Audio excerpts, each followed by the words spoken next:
Indeed, inadequate reimbursement can be an issue, but this strongly depends on the individual healthcare system, of course.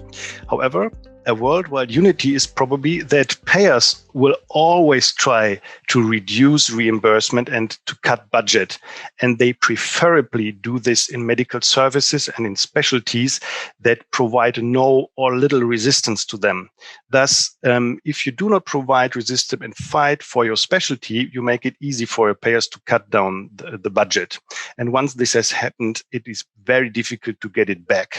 However, the conclusion that payers only reimburse essential medical services and do not reimburse non-essential ones cannot be more false, because the reimbursement plans of payers in many countries are not at all related to the latest evidence or guidelines. Despite being relevant, this is really a medico-political issue that needs to be distinguished from what is medically required and necessary for the individual patient sitting in your office and expecting from you the best medical care and not politics.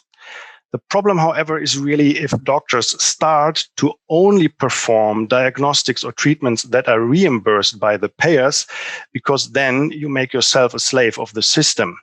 If we are the healthcare professionals, we should be involved in the decision-making process, and we should bring in ourselves. Well, of course, a clinician's definition of essential diagnostics and those of insurance companies may be vastly different. And the entire landscape of reimbursement has really dramatically shifted in the past several years. And I think there's no practice that's been immune to these changes. However, for urodynamics specifically, we have actually not seen barriers to care for patients, as the documentation of our assessment really reveals the indications for the procedure, and we put this forth in very straightforward terms. So we'll discuss neurogenic etiology for their lower urinary tract symptoms, the complexity of their mixed incontinence picture, their prior surgical interventions, or concerns for storage symptoms in the male with possible bladder outlet obstruction. All are very robust indications for proceeding with urodynamics and help facilitate reimbursement. One easy answer to your question might be that we have to generate data to convince the payers and also defend urodynamic studies with true science. And national and international continents or urodynamic societies should be the pioneers in this manner.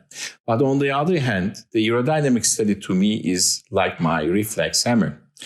And these studies are essential in understanding the pathophysiology of lower urinary tract dysfunction of various pathologies in deciding on proper treatment.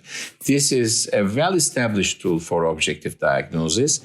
And why do we need to convince the payers for that? Did we do the same effort with urine analysis or ultrasound? I don't know.